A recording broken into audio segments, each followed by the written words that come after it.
Toujours une femme, c'est le podcast qui explore les mille et une façons de vivre pleinement épanouie après une agression sexuelle. Je suis Natacha et je te souhaite la bienvenue sur ce podcast que j'aurais voulu entendre après l'agression sexuelle que j'ai vécue à l'adolescence.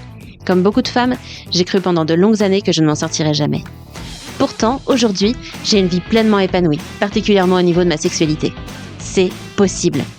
Seule ou avec mes invités témoins et experts, je donne à chaque épisode des clés pour que toi aussi, tu puisses te créer une vie dans laquelle tu te sens libre, puissante et épanouie. Bonne écoute. Bonjour et bienvenue Mélodie. Merci beaucoup d'avoir accepté mon invitation, d'être là. Merci à toi de m'avoir invitée. Je suis honorée d'être là et très heureuse de pouvoir témoigner de mon histoire que je trouve très très belle. Ah, ça commence bien. Merci. Comment tu vas là ? Ça va, hein, je vais être totalement honnête. Voilà, j'ai appréhendé un petit peu quand même parce que mine de rien, parler de son histoire, ça réveille quelques peurs. Mais voilà, je suis heureuse de le faire parce que je pense que vraiment, ce que je vais partager aujourd'hui, ça peut vraiment donner de l'espoir et montrer que voilà, tout est à notre service pour vraiment vivre une vie belle et merveilleuse ici. Merci d'autant plus du coup d'être là. Moi, je suis ravie de t'accueillir dans ce podcast. Alors, avant même de te présenter, de rentrer dans le vif du sujet, j'aimerais te poser une question que je pose maintenant à toutes mes invitées pour briser la glace. Qu'est-ce qui fait de toi, plus que jamais et toujours une femme ? Alors, moi, quand j'entends cette question, j'ai l'impression que je me suis toujours sentie femme, mais aujourd'hui, j'ai envie de répondre. De ce que j'entends dans ta question, c'est qu'est-ce qui fait que je me sens une femme puissante, en tout cas. C'est que aujourd'hui, je suis déjà épanouie sur tous les plans de ma vie, et j'ai vraiment l'impression d'être cette femme qui crée sa vie sur mesure. Et qui décide, malgré ce qu'elle ressent ou malgré ce que j'ai vécu ou ce que je peux vivre, hein, parce que là, il y a les moments inconfortables, il y en a dans la vie, ça fait partie de la vie. C'est que j'arrive à être une femme épanouie en tant que femme, en tant que maman, en tant qu'amante, en tant que chef d'entreprise. Et en fait, je me sens tout simplement vivante. Voilà. Très belle réponse, merci. Alors Mélodie, on se connaît pas vraiment en fait. Moi, je t'ai découverte par un post Facebook que tu as fait dans le groupe de Sophie Chag, l'art de la manifestation, dans lequel j'étais aussi. Et dans ce post, tu partageais la libération que tu étais en train de vivre après plusieurs années de travail sur toi. Du coup, je t'ai tout de suite contactée pour que tu nous partages ton expérience et puis que tu puisses inspirer nos auditrices à travers ton vécu. Et que tu t'es empressée d'accepter, donc c'était super, vraiment merci beaucoup. Du coup, peut-être pour commencer, est-ce que tu pourrais te présenter en quelques mots ?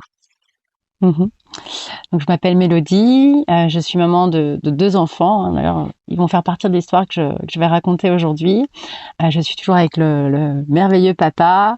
Voilà, on vit en Bretagne. Voilà, j'étais une grande voyageuse et je suis de retour aux racines. Je suis aujourd'hui mentor et coach.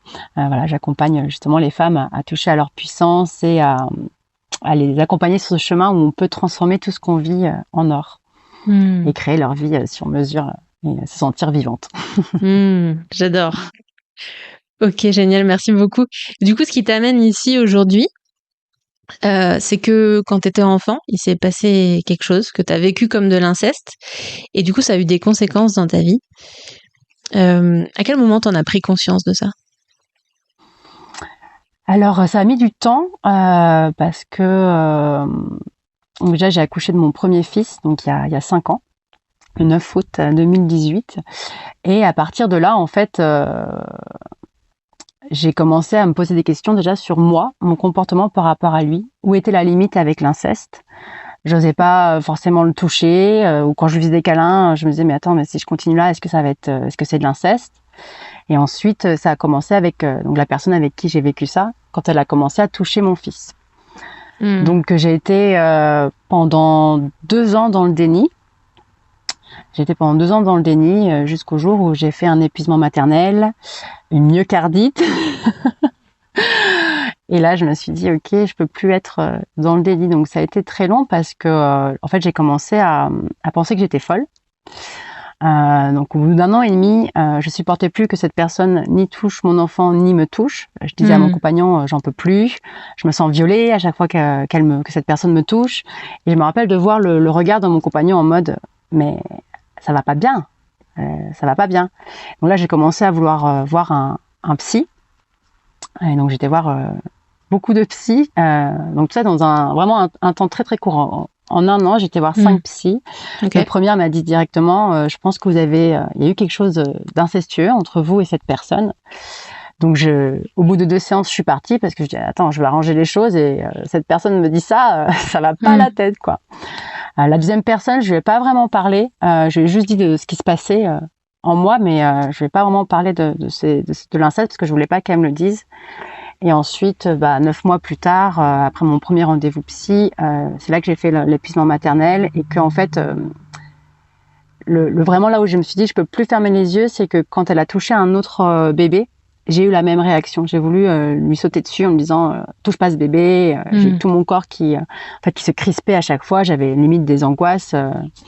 Et du coup, là, je suis montée voir mon compagnon et je dis écoute, là, je pense qu'il y a vraiment un souci. C'est la façon dont je réagis, c'est pas normal.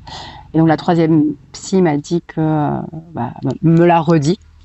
Il y a eu quelque chose qui s'est passé. J'ai été voir un psychiatre, j'étais voir 2 psychiatres pour voir si s'ils pensaient la même chose. Et voilà, j'ai pas trouvé en fait la personne qui me disait c'est dans ta tête. Parce que moi c'est ce que je cherchais. Hein. Que quelqu'un me dise non, c'est toi le problème. Ça s'est pas passé, c'est impossible parce que je pouvais pas croire que ça soit vrai et je voulais pas y croire, quoi. Donc voilà. Ok, du coup, merci déjà pour ton partage. Quelles conséquences ça a eu dans ta vie, cet épisode? Ça a eu que à partir du moment où j'ai ouvert les yeux, où je me suis dit que je pouvais plus me voiler la face, parce que déjà je devais entre guillemets protéger mon enfant. Ça a eu que je suis tombée en dépression. Je suis tombée en dépression quasiment 1 an. J'ai regretté d'être maman. Je pensais que mourir était la seule solution, que jamais je pourrais m'en sortir, jamais je pourrais être heureuse, jamais. Enfin voilà, c'était vraiment cette personne. C'est du cercle familial proche, donc c'est comme si je me sentais vraiment comme un oiseau en cage, quoi. Donc ça, c'est à partir du moment où tu as pris conscience? Ouais, au moment où je me suis dit, non pas au moment où j'ai pris conscience, mais au moment où j'ai décidé de plus me voiler la face, de voir ce que mon corps me disait, parce qu'en fait, c'est vraiment passé par le corps et par des pensées. Et puis c'est vrai que quand j'en parlais à mes amis, elles me disaient, mais non, mais jamais, moi je me pose la question si quand je touche c'est de l'inceste. Donc j'en ai quand même parlé à des amis proches, elles m'ont dit, mais non, non. Et puis là, à partir du moment où j'ai décidé d'ouvrir les yeux, j'ai continué à voir cette personne pendant 4-5 mois. Et puis forcément au niveau sexuel, c'était les préliminaires, c'était mort. Je voulais plus de préliminaires. Dès qu'il était au niveau de ma vulve ou de mon vagin, c'était le stress total. Il pouvait plus être sur moi parce que j'avais l'impression d'être soumise. Donc quand on arrivait à le faire, et encore, je me suis beaucoup forcée. Bon, à un moment, il le sentait. Il m'a dit, écoute, arrête, on va pas. Donc j'ai vraiment eu la chance d'avoir un compagnon hyper compréhensible, hyper patient, parce que déjà je pense qu'il a eu peur de voir que j'étais déprimée. Mon niveau sexuel, voilà, c'était plus ça, et puis de voir la femme qu'on aime pas bien. Et je n'ai pas rigolé pendant 1 an, un peu moins d'1 an. Et je me rappelle de m'entendre rire quand j'ai commencé à rigoler, à m'entendre rire, à me dire waouh. Et je dis mais ça fait longtemps que j'ai pas rigolé. Il me dit bah non, ça fait longtemps que t'as pas rigolé, ouais. Donc voilà, ça m'a rendue tellement plus forte, notre couple tellement plus fort. Enfin voilà, je le remercie encore de temps en temps, de dire mais quand j'y pense à notre histoire, je me dis mon Dieu, merci à lui d'être resté, parce que ça a pas été facile pour lui, parce qu'il a dû être le mât du bateau, vraiment. Il s'est occupé de notre fils. Moi j'étais incapable pendant 1 an, j'avais beaucoup de colère qui se répercutait sur mon fils. Et c'est là que ça a été l'élément déclencheur pour dire ok, stop. Je vais faire quelque chose pour aller mieux. Ok. Donc du coup, à partir du moment où tu as décidé d'accepter l'idée qu'il s'était passé des événements probablement incestueux qui avait eu du coup, qui s'était imprimé dans le corps finalement, qui ressurgissait sur tes réactions, surtout au niveau du corps. C'est à partir de ce moment-là, du coup, qu'il y a eu une sorte de descente où tu as été dans la dépression, où ça a eu des conséquences du coup sur ta vie de maman, sur ta vie d'amante et ta vie en général, du coup. Ouais, en fait, ce qui s'est passé, c'est que j'ai ouvert les yeux en début août. Une semaine après, je faisais ma myocardite, donc j'ai fait un épuisement maternel parce qu'en fait, je me suis rendu compte que je m'occupais que de mon fils. Et moi, je m'étais vraiment mis de côté. Et que c'était, je me suis rendu compte de ça, genre il y a quelques mois, hein, que je m'étais mise de côté en fait pour ne pas voir ce que je ressentais. Je me suis vraiment coupée de mes besoins, de mes ressentis. J'étais non, c'est d'abord Naël, jusqu'à faire un épuisement maternel, puis une myocardite puisque je n'ai pas réussi à m'arrêter.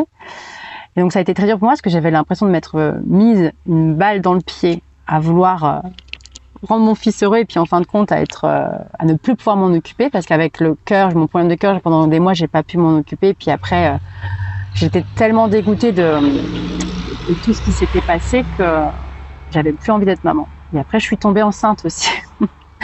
Au moment où je décidais de plus voir la personne parce que vraiment j'avais l'impression que je devenais folle, parano, tout ça.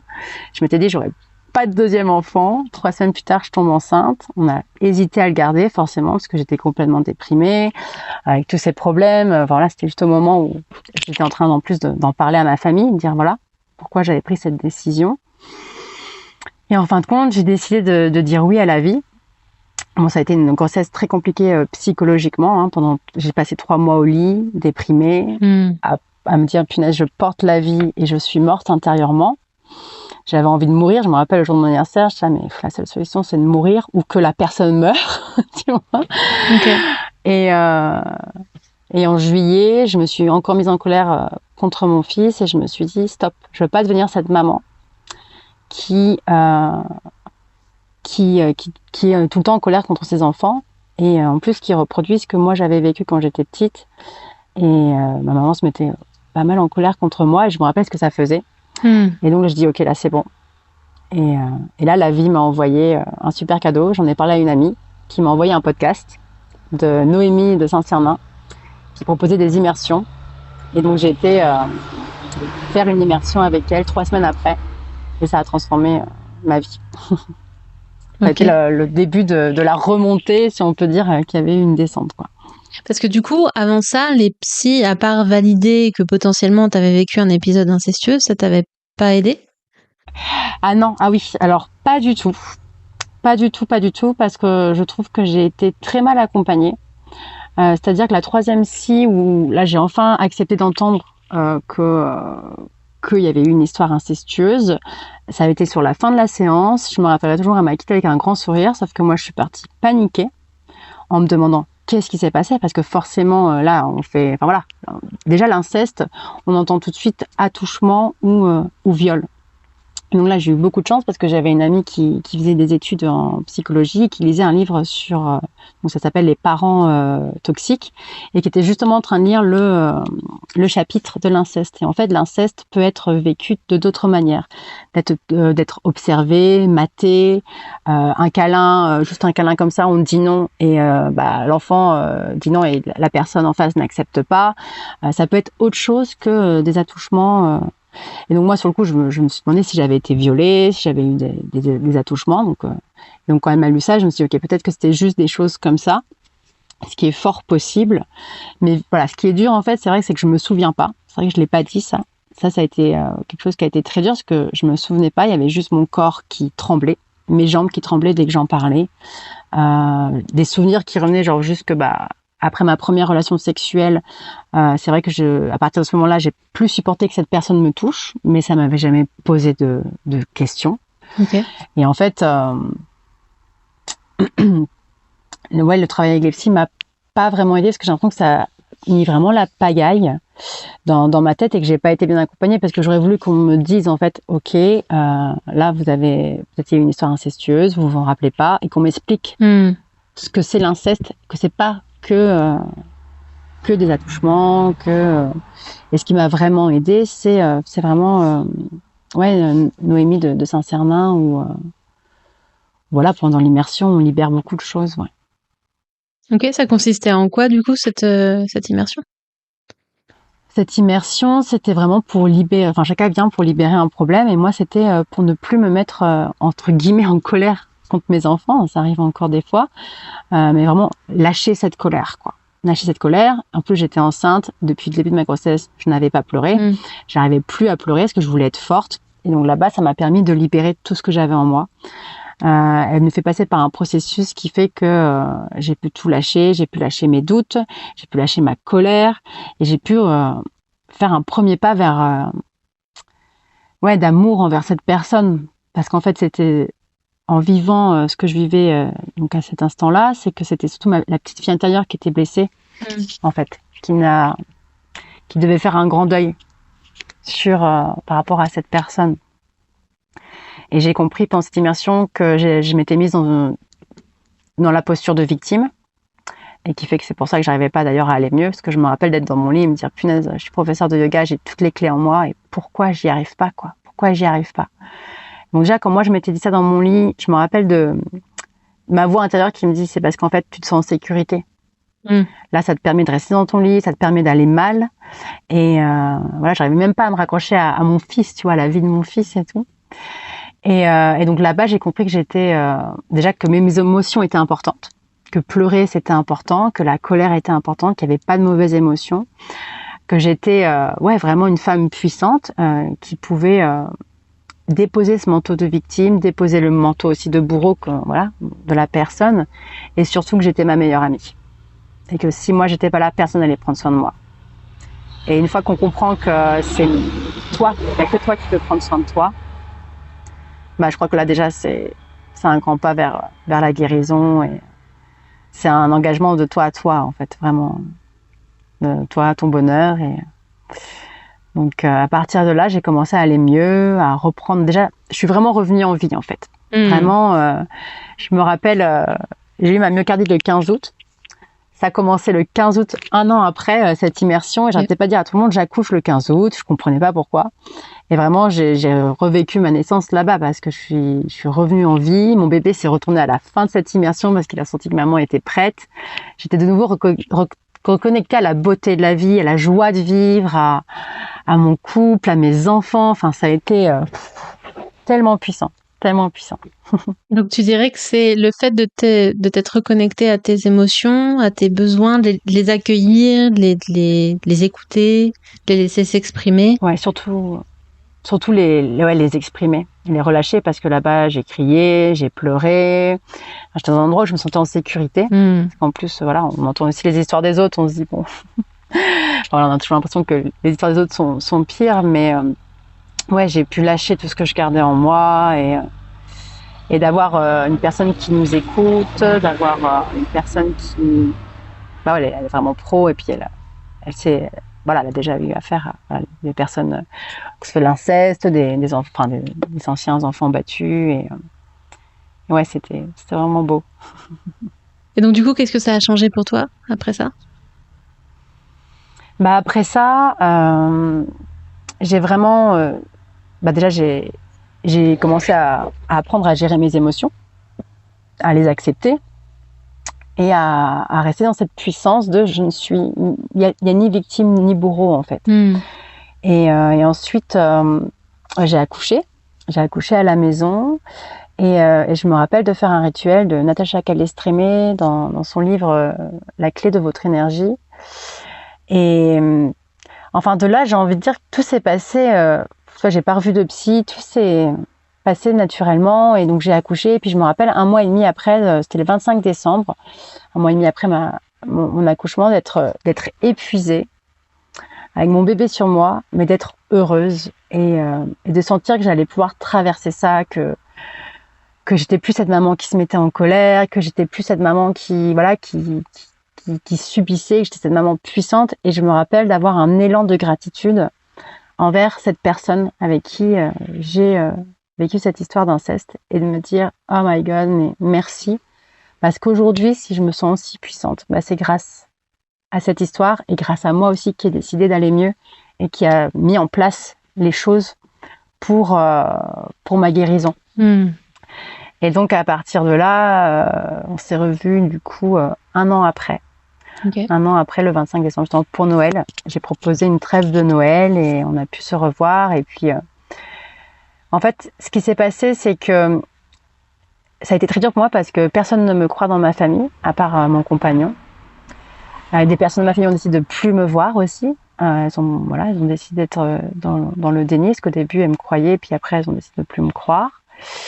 Et en fait, à partir du moment où j'ai lâché aussi l'envie de convaincre ou que tout le monde voit ma vérité et croit en ma vérité, j'ai aussi lâché quelque chose. C'est-à-dire que maintenant, qu'on me croit ou qu'on me croit pas, je sais ce que j'ai ressenti, je sais ce que j'ai vu aussi dans le moment présent, parce que j'ai vu aussi des choses, et qui font que, enfin déjà, qu'on ne cherche plus à convaincre et à chercher à ce qui est entre guillemets une justice, bah, il y a quelque chose qui se relâche complètement dans le corps parce que on n'a pas besoin que les autres soient dans notre vérité pour que ça soit vrai. À nous de nous faire confiance et donc à partir de là, j'ai commencé à reprendre contact avec eux aussi l'été d'après et voilà. Et j'essayais plus de convaincre. J'ai accepté les personnes telles qu'elles étaient. Puis j'ai eu un élan du cœur pour Noël à ce qu'on se revoie. J'ai proposé la trêve de Noël et puis depuis on se revoit et on n'a pas vraiment reparlé. J'ai juste dit que moi je savais qu'il s'était passé quelque chose de malsain pour que mon corps réagisse comme ça et que j'avais besoin de temps pour reprendre confiance. Et ça a été entendu. Même si je pense que du coup peut-être qu'elle dit toujours que c'est faux. Et j'ai décidé de dire ok, c'est faux pour toi et c'est vrai pour moi et c'est ok en fait. Elle n'a pas à me convaincre que c'est faux comme j'ai pas à la convaincre que c'est vrai. On a chacun notre vérité à ce sujet et aujourd'hui pour moi l'important c'est que je suis en paix avec mon histoire, je suis en paix et en total amour aussi avec cette personne et après c'est à elle de faire le travail en face pour ressentir ou pas d'être en paix avec elle et son histoire et de prendre la responsabilité de ce qu'elle ressent comme moi j'ai pris la responsabilité de ce que je ressentais. Et du coup je suis sortie de cette accusation à vouloir convaincre toute ma famille, à vouloir qu'on voit que c'était moi la victime, tu vois. Et du coup, ta vie aujourd'hui, comparée à ce qu'elle était avant que tu ailles à cette immersion, elle est comment? Aujourd'hui, ma vie, déjà, il y a eu quand même, après l'immersion, il y a eu encore, il y a eu 2 ans. Il y a eu 2 ans. Donc, on va dire que niveau émotion, ça se travaille tous les jours. Mais surtout, déjà, je suis une maman comblée. Donc ça, pour moi, c'était le plus important. Je suis une maman épanouie, qui suis heureuse d'être maman. Et je ne subis plus d'être maman comme je le subissais avant. Mes enfants ont tellement fait partie de ce voyage, en fin de compte, puisque la blessure s'est réveillée avec Naël. Et quand Télio est arrivé, j'ai vraiment senti que ça me disait, en fait... parce que moi, quand j'ai décidé de plus voir la personne, je me dis, je vais mettre ça sous un tapis. Et je fais une pause. Sauf que Télio est arrivé. Et là, j'ai vraiment senti qu'il me disait, non, en fait, maman, tu vas t'occuper de ce que tu dois t'occuper parce que, voilà, tu vas pas mettre ça sous le tapis. Et donc, pour moi, Naël a ouvert un cycle et Télio on est venu ensemble le fermer. Donc, j'ai trouvé ça, je le vois vraiment comme une magnifique histoire.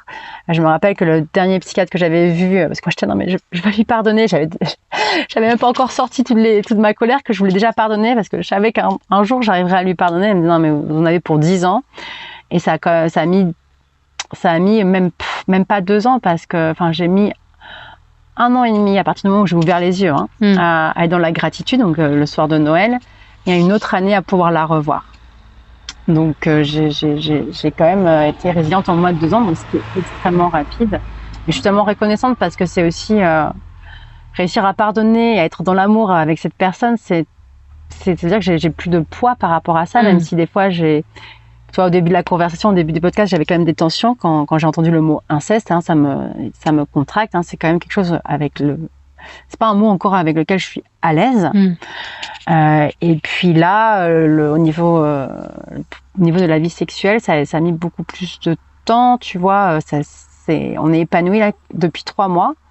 Et pour ça, j'ai fait de l'hypnose, par contre, sans le savoir que j'allais travailler ça. Je faisais plus pour le pro. Et ça a été la première séance. Et Et aujourd'hui, j'ai plus cette petite voix qui me dit à chaque fois que, avant j'avais la petite voix qui me disait que j'étais sale, que j'étais une putain, que j'étais une salope. Donc toujours une voix qui me disait que c'était sale de prendre du plaisir. Il y avait vraiment, donc c'était très dur pour moi de me concentrer, de prendre du plaisir. Bon, on a eu quand même quelques relations avec du plaisir, mais après l'acte, je partais toujours. La première chose que je faisais, c'était de me lever et j'allais prendre une douche. Et je me rappelle, après cette séance d'hypnose, on avait fait l'amour le soir et maintenant quand je fais l'amour, je me sens soit reine, soit princesse, soit, tu vois, déesse, je me sens... Et puis il n'y a plus cette voix, quoi. Il n'y a plus cette voix. Je suis 100%, 200% avec lui. Je ressens plus ce besoin de me précipiter sous la douche. Après l'acte, on prend le temps de savourer l'état dans lequel on est là, enfin c'est trop beau, quoi. Qu'est-ce qui a changé pour toi quel effet ça a eu, en fait? L'hypnose, ça a joué sur quoi, selon toi? Alors, je pourrais plus te dire, mais en tout cas, je pense qu'il y a quelque chose qui a été... on a revécu trois scènes. Quand on est hypnose, je pourrais même plus te dire c'était quoi les 3 scènes, mais on a remplacé un mauvais souvenir par... la chose que tu as envie de vivre, quoi. Donc peut-être que je m'autorisais pas à prendre du plaisir parce que il y a une séance qui m'a donné, qui m'a fait croire que faire du plaisir c'était mauvais ou que tu vois. Et du coup après tu remplaces par en fait si j'ai le droit d'être dans le plaisir, j'ai le droit de jouir. Après je pourrais pas te dire parce que ça remonte à 3 mois et puis quand dans cet état d'hypnose. En plus, voilà, j'en ai fait depuis d'autres, donc je m'en rappelle plus. Mais par contre, c'était vraiment très intéressant parce que je me rappelle, avant cette séance, le dimanche, de me dire, j'ai envie de revivre ma première fois avec mon compagnon, parce que ma première fois, c'est pas du rêve. Et le lundi matin, je me rappelle, de m'épiler pour ma première fois. L'après-midi, on fait cette séance et ça vraiment... Du coup, on l'a fait avec tellement de respect, tellement de conscience, et c'était une première fois, du coup, incroyable. Et voilà, donc j'ai beaucoup plus de libido parce que j'en avais plus. Et avant parce que des fois j'avais de la libido et puis je savais que mon compagnon, ça faisait un moment qu'on l'avait pas fait, donc je disais, oh là là, va falloir qu'on le fasse. C'était devenu un stress, quoi. C'était genre, non mais j'ai pas envie. Et puis c'était plus naturel, quoi. C'était plus naturel. Et puis c'était moi, par contre, qui décidais quand on le faisait aussi. Lui, il pouvait pas décider. C'est moi qui... Si c'était lui, tout de suite, je me sentais oppressée. Des fois, il pouvait même plus me toucher. Donc, je disais, excuse-moi, là, j'ai besoin de temps. Donc, il a été hyper patient. Donc, vraiment indulgent. C'est super que tu partages tout ça parce que c'est tous ces petits détails, tous ces petits trucs qu'on se dit, qu'on ressent. Moi, je reconnais ma propre histoire dans ce que tu transmets là, et plein de femmes qui sont venues me parler des mêmes choses, de fuir un peu son mari, de peur qu'il ait envie et qu'on soit obligé soit de dire non, soit de passer à la casserole entre guillemets, alors que nous on n'en a pas envie. Tout ça, c'est des trucs qui sont qui au bout d'un moment peuvent être intégrés dans le quotidien et à tel point que on se rend même plus compte que c'est pas normal en fait de vivre ça et que c'est pas ok et c'est pas pour autant que l'autre est responsable ou quoi, mais juste que il y a quelque chose qui est pas ok et qu'on c'est mieux si on arrive à vivre les choses autrement, parce qu'il y a des femmes qui n'ont jamais connu autre chose. Toi, t'avais quand même l'avantage entre guillemets d'avoir un avant-après qui te permettait de te rendre compte qu'il y a quelque chose qui avait évolué dans le mauvais sens, mais il y a des femmes qui vivent comme ça toute leur vie en fait et qui se rendent pas compte que c'est pas normal. Donc merci de partager tous ces petits alors je minimise absolument pas la souffrance qu'il y a derrière, hein. Quand je dis petits, c'est ces petits éléments qui les uns sur les autres font que en fait au quotidien c'est soit invivable, soit de la souffrance dont on se rend même pas compte, mais parfois le corps nous rattrape. Toi d'ailleurs tu parlais de myocardite, c'est ça? Oui, myocardite. Tu vois un lien avec ce que tu as vécu? Moi je pense que je l'ai vraiment vécu comme un signe, c'est occupe-toi de toi, sinon tu vas mourir. Je m'étais oubliée, je m'étais échappée. Bon, après, il y a mon ostéo qui pour lui, c'était en lien avec ma prise de conscience, fait que je voulais plus me voiler la face. Je pense que ça a été un électrochoc de toute façon. C'était réveille-toi, prends soin de toi. Bon, même si j'ai mis un an entre guillemets j'ai eu un an de déprime, mais c'est parce que j'étais vraiment dans cette victimisation. Enfin voilà, j'étais vraiment dans. Et c'est ok en fait, c'est ok d'être dans la victimisation, parce qu'il faut de toute façon libérer justement cette petite fille qui se sent abandonnée, qui se sent peut-être violée, qui ne s'est pas sentie respectée. En plus, bon voilà, quand on a des membres de la famille qui nous croient pas, qui commencent à ne plus vouloir nous voir, enfin voilà, ça a été quand même une année. Du coup, l'année dernière, hyper challengeante, hein, parce que bah voilà, c'est des personnes forcément que j'aime. Je pense à elles tous les jours. Après, je respecte leur choix, parce qu'en fin de compte, qu'est-ce qu'elles font? Elles font comme moi j'ai fait. Hein. J'ai décidé de m'éloigner pendant 2 ans de cette personne. Donc, elles ont besoin, elles, de s'éloigner, et c'est ok. Même si des fois, ma petite fille intérieure, bah, elle est en colère, elle trouve ça injuste. Elle voudrait que ça soit autrement. Elle comprend pas. Elle a envie de les insulter, elle a envie de voilà, et du coup quand elle a besoin de s'exprimer, bah, je lui laisse la place, soit j'écris, soit je l'écoute, et je vais la voir et lui donner tout l'amour dont elle a besoin, et puis voilà, la vie continue, parce que j'ai aussi décidé de ne plus m'accabler sur des choses où j'ai pas l'emprise en fait. Je peux rien changer à part moi, ce que je ressens. Voilà, je peux juste prendre soin de moi et de ce que je ressens, et voilà, j'ai pas envie de me gâcher la vie parce qu'il y a des personnes qui comprennent pas, qui ont décidé de pas me voir. Et on a chacun notre chemin, et c'est ok, j'ai pas à juger, même si ma petite fille les juge, et ça aussi c'est ok. Mais voilà, aujourd'hui, je suis vraiment comblée et heureuse, et enfin du coup, forcément avec ce podcast, je me dis mon Dieu, enfin ça a été en fin de compte tellement rapide, et voilà, enfin voilà, je suis vraiment en gratitude envers moi pour tout ce que j'ai vécu, comment j'ai décidé de traverser cette chose-là, et en gratitude envers la vie, parce que je suis persuadée que dans la vie, on choisit les épreuves qu'on va traverser. Et que j'ai choisi de vivre cette épreuve. Hein. J'avais déjà cette croyance avant. D'ailleurs, j'étais là, mais c'est pas possible que j'ai choisi de vivre ça, c'est pas possible, c'est pas possible, c'est trop dur, je vais jamais y arriver, c'est pas possible, je vais jamais m'en sortir. Et puis, bah si, en fait. Et voilà, enfin, aujourd'hui, je sais que si je suis cette femme en tout cas, je me sens puissante, c'est grâce à cet événement, pas que, parce qu'il y en a eu d'autres. Hein. Enfin voilà, toute ma vie fait qu'en fait aujourd'hui, tout mon parcours fait que je suis Mélodie, tu vois. Et du coup, j'ai aucun regret, tu vois. Je pourrais mourir demain, j'ai aucun regret, quoi. De toute façon, j'ai toujours vécu la vie que je souhaitais. Donc voilà, j'ai eu cette pause pendant 1 an de déprime. Et voilà, des fois, je sens qu'en moi, c'est un petit peu dur par rapport à ça, par rapport à mon fils. Je me dis, oh là là, une année qui a été tellement difficile pour lui, mais lui aussi, il a choisi de vivre ça. On a choisi de vivre ça ensemble, donc voilà, je sais que.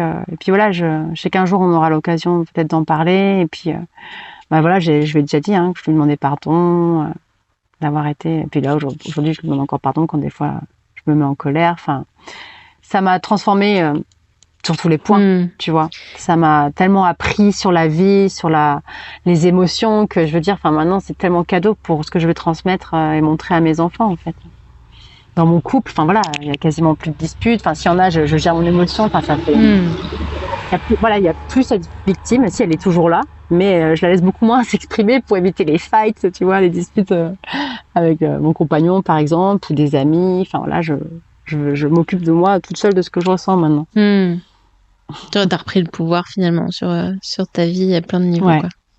Et quelle place ça a eu, ça, dans ce que tu fais aujourd'hui? Parce que tu disais que tu accompagnais les femmes à se reconnecter à leur puissance. Qu'est-ce que ce parcours a apporté? Moi, c'est vraiment la reconnexion à la vie, à leur puissance, à l'être illimité qu'on est. Et vraiment, forcément, dans les accompagnements, la place de l'intelligence émotionnelle, elle est hyper importante. Apprendre à comprendre ses émotions, à les gérer. Puis cette vision aussi que j'ai, qu'on est maître de notre vie, et que tout dépend aussi de comment on voit les choses, en fait, c'est l'histoire qu'on décide de se raconter en fin de compte. Est-ce que je décide toute ma vie de me dire que je suis la victime, ou est-ce que je me dis ok, il s'est passé ça, je sais que je peux m'en sortir, et je mets en place ce qu'il faut pour demander de l'aide, en fait, parce que bon, peut-être que c'est possible seul, mais quand même je pense que de demander de l'aide, ça accélère la guérison. Et que du coup, bon voilà, moi je m'occupe pas des femmes qui ont un trauma, parce que je suis pas formée pour ça. Moi je m'occupe des femmes qui ont libéré le trauma et après qui souhaitent passer au niveau suivant, soit en termes de qualité de vie, en fait, de vraiment d'être en vie et de, tu vois, vraiment, moi c'est vraiment, tu vois, je te dis, je pourrais mourir demain, j'ai aucun regret et c'est vraiment de se dire, voilà, je vis cette vie dont je suis fière, dont je sais que je vais jusqu'au bout de mes rêves, voilà, parce que j'étais hypersensible, donc souvent quand on est hypersensible, on n'arrive pas trop à gérer ses émotions, on va pas au bout des choses. Moi, je accompagne les personnes à aller au bout de leurs projets, au bout de, voilà, et de grandir leur intuition aussi, forcément, parce que l'intuition, quand même, c'est elle qui m'a aussi par le corps, tu vois, parler, donc grandir cette intuition qui nous guide à chaque instant et laisser place à la puissance que chacun a, hein, parce que tout le monde est capable de traverser ce qu'il est en train de traverser. Donc c'est aussi shifter cette vision sur la vie qui nous veut du bien, en fait. Et j'ai tellement cru qu'elle était acharnée contre moi. Et aujourd'hui, je suis persuadée qu'elle est là à mon service pour justement vivre ce que j'ai demandé à vivre et expérimenter l'extase ici sur Terre. Génial. Et du coup, tout ça, c'est ce que tu transmets dans les accompagnements que tu proposes, du coup. Excellent. Ouais, tout à fait. On arrive doucement à la fin de cet épisode.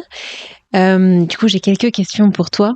La première, c'est si il y avait un truc à retenir de tout ce qu'on s'est dit là, ou si tu avais un conseil à partager aux femmes qui nous écoutent, ce serait lequel? Ce serait de vous donner beaucoup d'amour dans ce que vous traversez.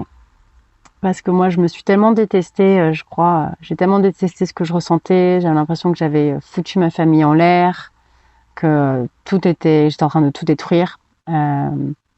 Détruire un peu cet idéal qu'on a de la famille, détruire les rêves de d'autres.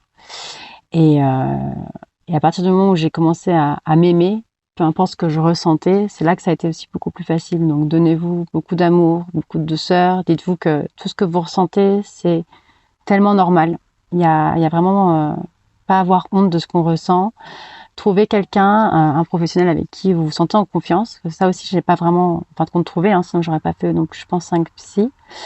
Trouvez quelqu'un en qui vous avez confiance et vous savez que vous allez pouvoir tout dire, tout libérer. Et aussi, j'ai envie de dire quelqu'un qui n'est pas dans une position de sauveur.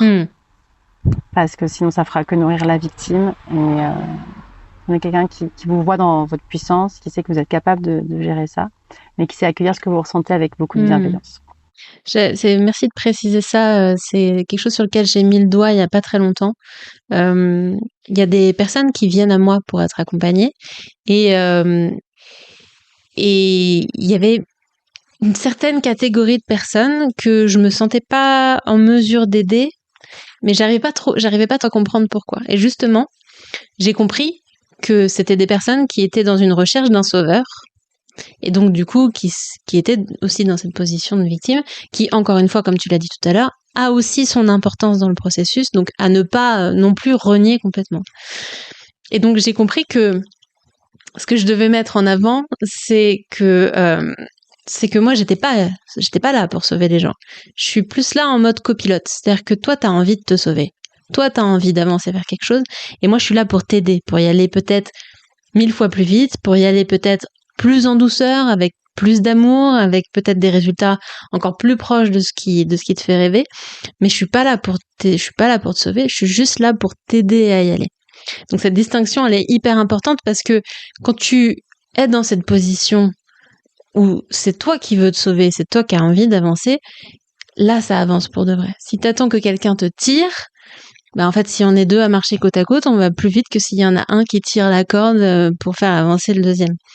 Non, mais c'est tellement important parce qu'en fin de compte, moi, pendant un an, tu vois, j'ai cherché la réponse à l'extérieur. J'ai cherché quelqu'un qui me dise, non, c'est pas vrai, c'est toi le problème.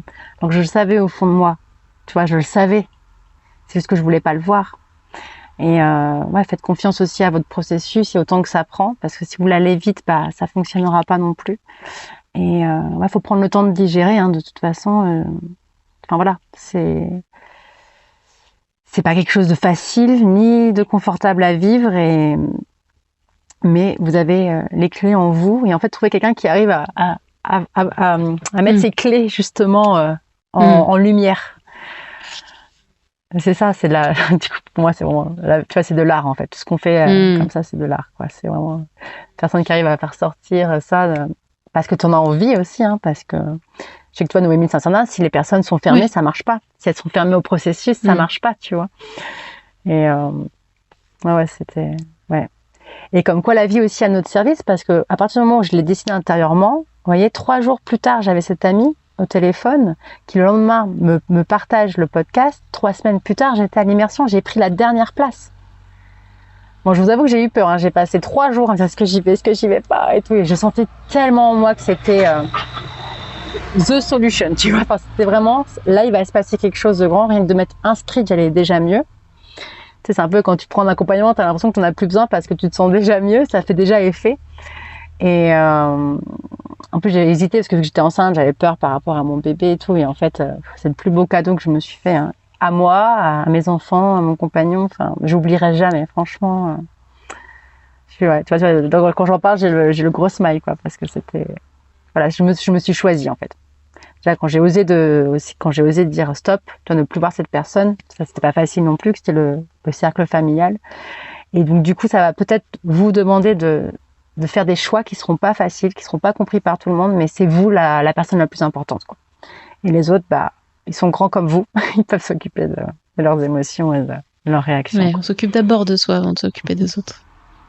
Comme dans la vie. On met d'abord le masque sur les enfants avant de le mettre à soi. On se le met d'abord sur... Oh là là, le beau lapsus.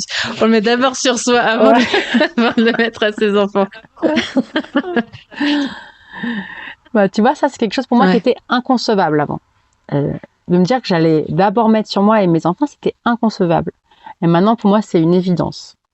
C'est tellement une évidence. Parce que si je vais pas bien, mes enfants vont pas bien. Et je peux vous dire que je l'ai vu parce que ma relation avec mon fils aîné s'est tellement transformée, quoi.